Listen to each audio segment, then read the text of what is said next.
This is Newcap News with Anna Stanislaw.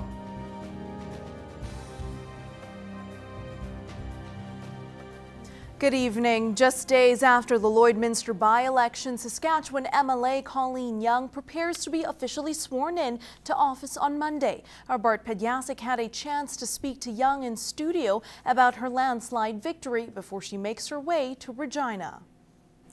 It was quick, and it was a fast nomination and then quickly thrown into the actual by-election. But I had a great team of people behind me helping me to get things organized and getting things moving as fast as possible. And what were some of the challenges associated with such a short election?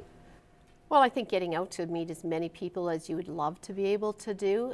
It is a very large constituency. You know, it's running all the way from north of Pierceland all the way to just 4 miles south of Lloydminster here and about 35 kilometers, I should say, east of Lloydminster. So it is a large constituency to try to cover, quite spread out.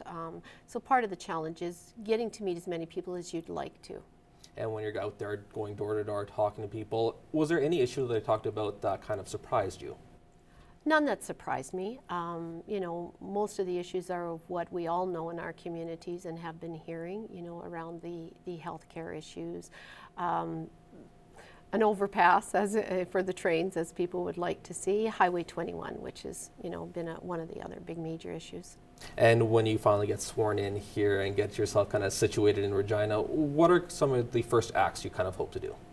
Well, I think, you know, there's a process, you know, that takes place with the swearing in, but then also I think some of the main things that I will be more focusing on is the learning part of it, is the protocols and procedures that happen, you know, when you are sitting in the legislature, and getting to know the people that I'm working with and that I, you know, will see on a regular basis every day. I think that's more important right now at the very start.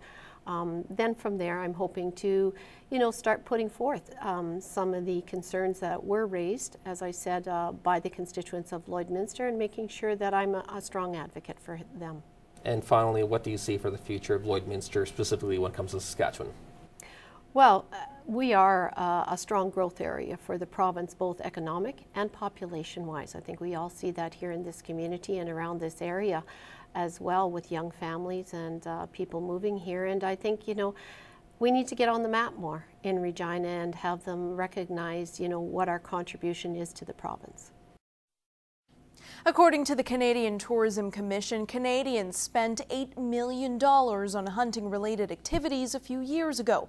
And as we all know, women like to shop, and they were no strangers at the gun show in Lloydminster this weekend. Anika Nottveit catches up with some girls who set their sights high when it comes to hunting. It's just fun, relaxing. I just enjoy getting in the truck and going out and looking. Kelsie Klein says it's an adrenaline rush like no other when having hunting success. Last year, she got her first white-tailed buck. Well, everybody was on the hunt for it, and it was down in a big coulee. And yeah, we just basically shot down into the coulee and then have to haul it all the way back up. Yeah, it's a big rush. What's that? What kind of gun would you want to get? A pink one. Hunting just doesn't bring about stories for the big boys and girls. Little Maja says one of her favorite stories from the fall is hunting with her dad. One goose came flying in by itself, and my dad was so camouflaged that it almost landed on him, and he's like, hey, and then he shot it.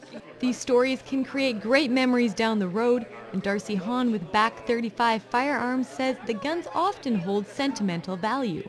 We get a lot of guys calling up, oh, my grandfather or my great-grandfather had a rifle. Can you find that rifle for us again? Because we'd like to have one. Like an old British 303 or an old Savage 99 30-30 or the old Winchester Model 94 30-30. I think more girls should get into it, and I think lots of girls are scared too because guys scare them away from it and tell them that they can't do it, but they totally can. So. Usually comes in different colors. Ladies love their colors. Anika Nottveit, Newcap News.